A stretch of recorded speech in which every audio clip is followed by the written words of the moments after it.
had the opportunity to win. We didn't. I think AGM made a big shot. Jamal was amazing. Haydi. Jamal, haydi. Yes. Settle. Looking awesome. You are looking at a picture of poise and experience. Championship lineage and experience. Wide open, Gordon for the tie. Got it. AG once again with the clutch 3 to put it into overtime. There's 3 games now in this playoffs that we don't win without his clutch play. He must have got the Angels with him or something. But I'm so proud of him. I'm happy for him. So many guys made plays tonight. Just really proud of the group. It's just mentality again. Missed shots don't make the game. It's the defense, the energy, the 50-50, and more importantly than all of that, the trust in the room. Mike, big-time shots, man. Way to step up. The Nuggets go up 2-1 in the series. This thing was a slugfest. How did you guys pull this thing out? It wasn't me. It was everybody. We know what we believe in. We believe in each other. A good team over there. We locked in. It's a great win. A lot of work to do, but we'll take it. So on to the next one. Series for the ages. 2 really good teams going at it. Already 2 games that went down to the wire, and we got to go try to get game 4. There is something about championship experience. Shai Gilgeous-Alexander and the Oklahoma City Thunder seek it out against Russell Westbrook and the Denver Nuggets. As a team, they have it, and they have a 2-1 series lead. On the other side, in the Eastern Conference, the top seed in the East is in the same spot as OKC. Unlike them, the Cavaliers have a little momentum after putting their stamp on the series with Indy, including 43 from Donovan Mitchell. But Indy still has home court for today's Game 4 and a chance to grab complete control with another win. Happy Mother's Day, everybody. Brendan Haywood with the important women in his life. Yeah. The 2 most important ladies in my life, my mother, Barbara Haywood, and my wife, Teresa Haywood. Happy Mother's Day to you both. That's nice. And I love you dearly. Yes, indeed. Even though they got me working on Mother's Day, I had to send a shout out. Yeah, but they didn't do that. They didn't. Yeah, but no, they didn't do it. They didn't do that. Yeah. But I'm not home because I'm here with you. I get it. Yeah. I'm not either. Yeah. Because I'm here with you. This too is true. Happy Mother's Day to all the moms out there, mine included. It is Playoff Central Live. He's Brendan Haywood. As mentioned, I'm Matt Weiner. 2 Game 4s today in Indianapolis and Denver, where both lower-seeded teams had the edge through 3 games. In the day, tips in Denver for Game 4 between the Thunder and Nuggets, with Denver up 2-1 after an overtime win on Friday night. Nicola's off night. 2016-6. Just an awful NBA night. And I'm sure he's frustrated. When you're that efficient, maybe arguably one of the most efficient players to ever play any sport. I get it. I get why he's frustrated. But Game 4 is going to come, and he's going to touch it a million times. Hope he shoots it all the time. They're aggressive. They're physical. They're handsy. They're in the string. They're playing passing lanes. I don't know what they're doing because if I know, probably I'm not going to do having those kind of mistakes. So I need to figure out what they're doing. So, basically I was the worst player on the court to be on the game, and that's the most important.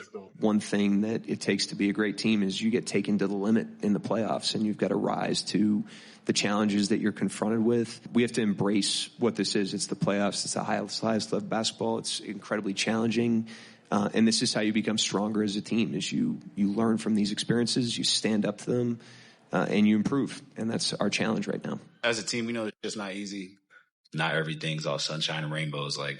There's going to be a lot of ups and downs through it, and it's about how you win these days in between. And I think that's what makes a really good team.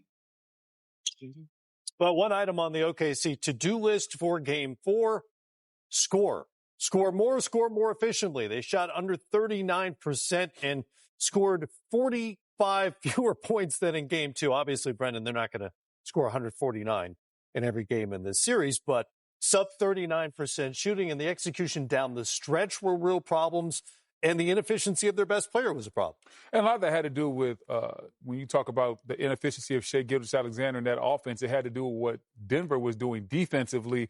They were showing SGA a lot of different coverages. They were showing double teams, triple teams, and then sometimes they were even doing what we like to call a help shell coverage. So right here, we understand SGA wants to get to the mid-range. He's going to come off the screen. They're going to double, but now there's really a triple because Aaron Gordon is helping off the strong side corner. Nowhere for SGA to go. Now look at Christian Brown get over there, cut off the mid-range. He's going to help off Dort, forces a tough shot. Now we're going to see it again. SGA comes off the pick and roll. He's looking for 3 defenders. They're going to force him to make that pass to the other J-Dub. He misses inside, and they're off and running. Now we're going to see missed free throw. SGA's like, okay, I'm about to get into my ISO situation. I got Michael Porter Jr. on me. I like the matchup. Nope. Christian Brown's not going anywhere. We're double teaming. We're getting the ball out of your hands. We're forcing you to throw the ball to your teammates. We will live and die with the results of those guys taking shots as opposed to you. SGA did not get a shot attempt in overtime. He did not get a shot attempt in overtime of Game 3. He was 1 of 8 in the fourth quarter. The defense really worked. They wanted to limit his mid-range opportunities, and they did that. And that's some really focused defense from a Denver team that has been inconsistent on that end of the floor. This was obviously this was part of the game plan going in. We're going to take away their best player to the extent we can. And if you're the Denver Nuggets, you have to be ecstatic that what happened on the defensive end, because that's not Denver's calling card. Denver's one of the better offensive teams we have in this league, but they've been quite poor defensively throughout the course of the regular season and even at times in these playoffs. So the fact that they were so dialed in, they were able to slow down OKC as a whole and SGA in Game 3, and that coming on the heels of that embarrassing performance that they had in Game 2 really says a lot about their character. You got to give their coaching staff a lot of credit for the adjustments that were made. And now it's going to be up to OKC to counterpunch this. And, okay, we're seeing they're loading up, they're trapping. How are we going to cut guys off the top? I saw there was one play where Dort was a little bit too close to SGA. I need you to fade a little bit, cut off the top. They're going to have to get better at playing against this defense, because I can guarantee you they're going to see it again this afternoon. So that is the mission for Shai Gilgeous-Alexander today. If he thinks this is coming again, what's the adjustment for him? Get off the ball quickly, maybe get it back? Well, what's next? It can't just be him. It has to be a game plan thing. So sometimes you want to go into, if you think they're going to trap you when you go into a pick and roll, you want to do dribble handoffs. It's harder to trap dribble handoffs because a guy like J-Dub that's mobile, and Chet, guys that are mobile, they can keep the give and get right to the basket. So maybe you want to do a little bit more dribble handoffs. Maybe you want him to come off of more pin downs and get the ball in the mid-range and that action. Also, you also want to tell your guys where to be. When SJ's at the top of the key and everybody has all eyes on him, don't stop moving. You want to cut to certain areas. We saw Christian Brown load up to the elbow. If you're on the wing and Christian Brown loads up, you need to flare a little bit more, give him a better passing angle. Or sometimes you need to just cut off the top just in general and make that defense move. You want to make the defense move, and then you can find a way to take advantage on the weak side. And SGA was not the only MVP candidate who had an inefficient night. The Nuggets won despite an 8 of 25 shooting night from Nikola Jokic, more turnovers than assists. I mean, not to say they got away with one, but typically he has that kind of a night. The Nuggets are not going to win a playoff game. What can be learned from the way that OKC dealt with him? Well, OKC did an incredible job. When you talk about Jokic only hitting 8 shots and the misses that were there, not hitting any threes, more importantly, the 8 turnovers, he's normally as steady as they come with the rock. They had active hands. That's something that OKC bases their defense on. They did a good job of fronting him, making him uncomfortable. Sometimes they would double him off the baseline. Sometimes they would come from the top of the key.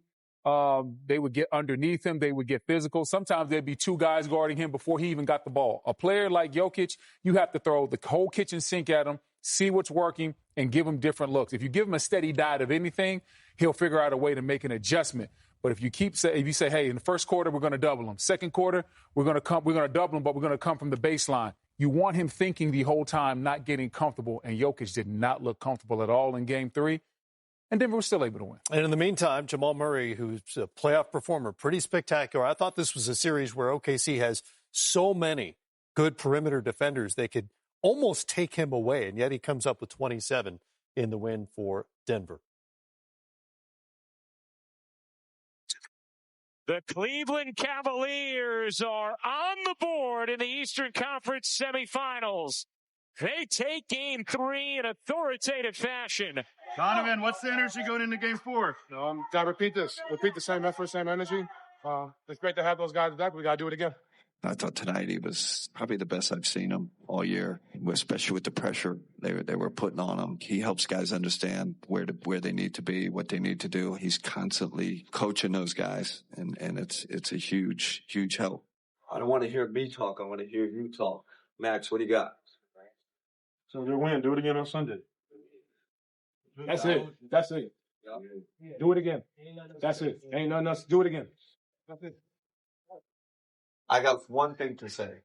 Win the recovery battle. We got one day in between. Win the recovery battle. What do you got, Doc? Together on 3, 1, 2, 3. Must-win game on the road, hostile crowd. Took care of business, man. The biggest thing is we responded to their runs. You know, obviously great to have our guys back, but, you know, we got another job to do on Sunday. So, lock in.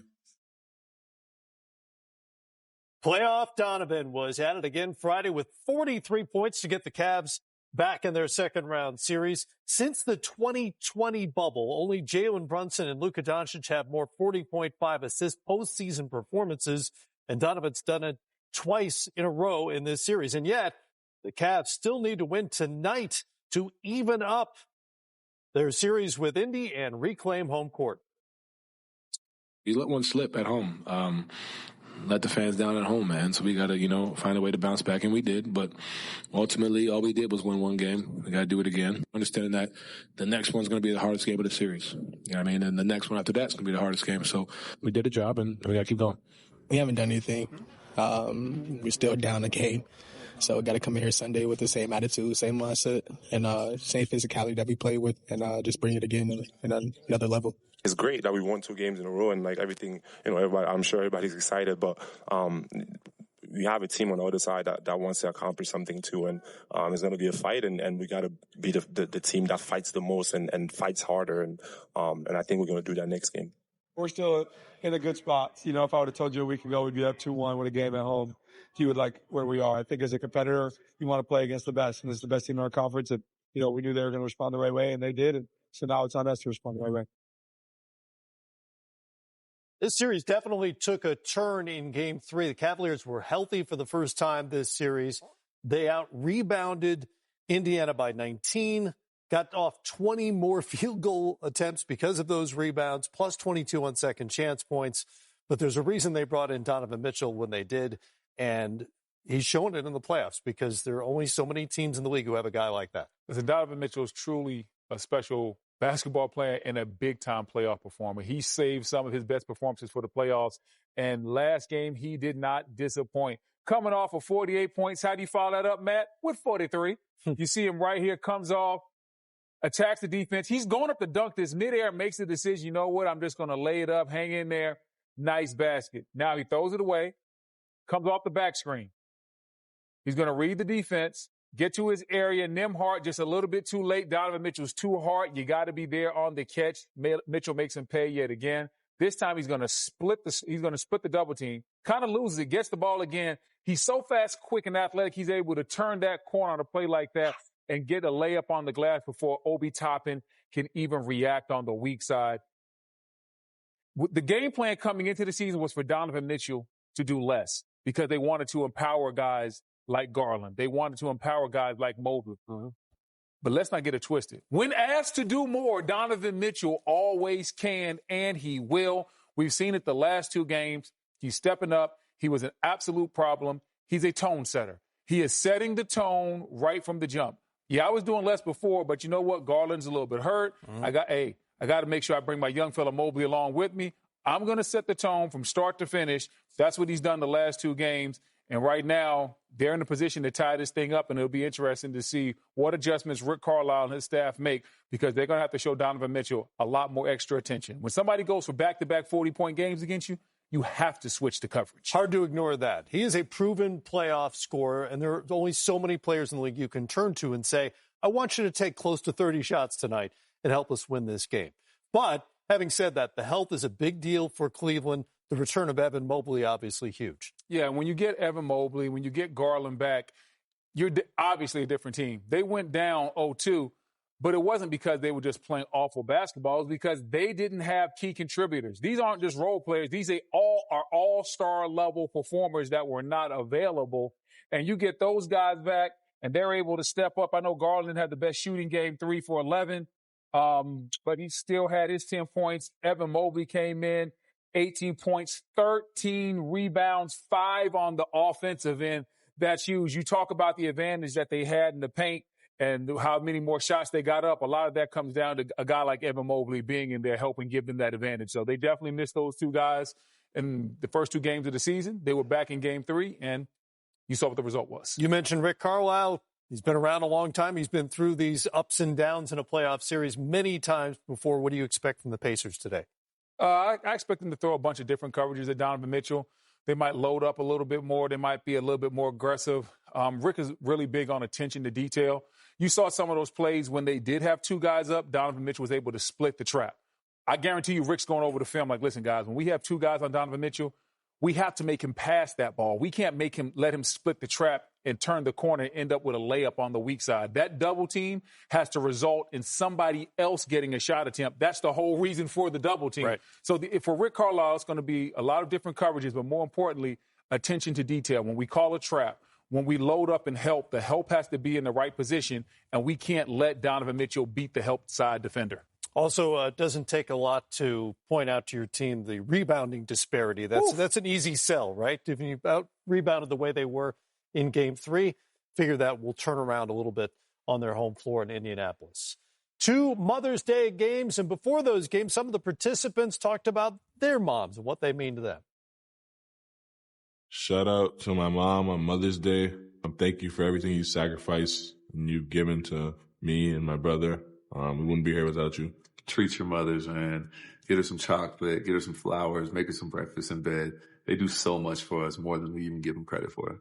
My mom is my hero. My mom is the first love of my life and somebody who has always been there for me and my family and sacrificed so much for me to get to where I am today, to take care of her ultimately and make sure my family's good moving forward. My favorite thing about my mom is the advice.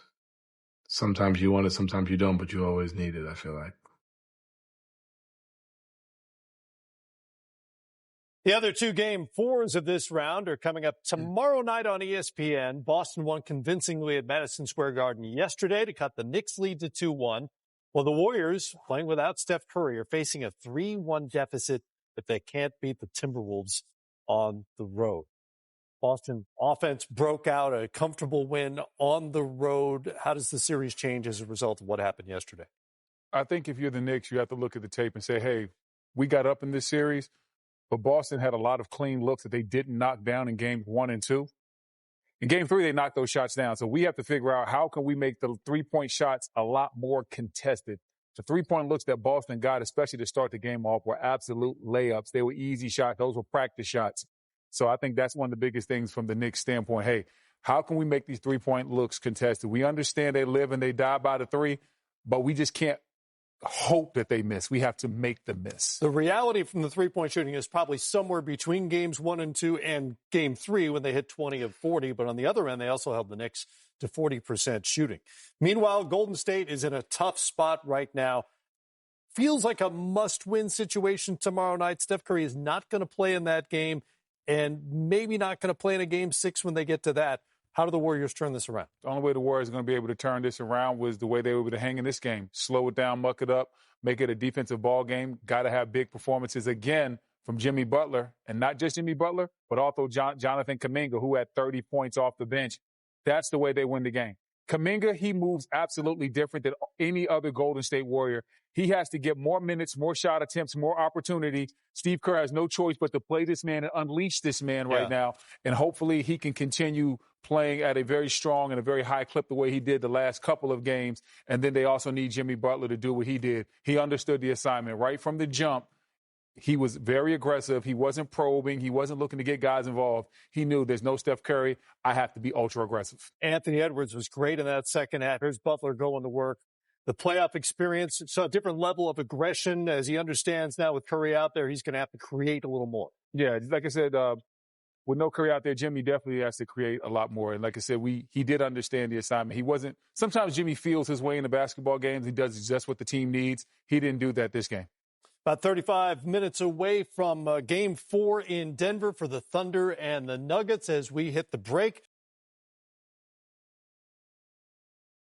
So loud. Even through TV, you could just, the place went nuts. That Baron Davis play was just, I just remember watching that playoff game, and when that happened, it was just like, oh my goodness. And Andre Karolinko was like an all-level, he was like all-NBA defender at that time. He was an all-NBA defender, met Baron Davis at the summit and lost the battle.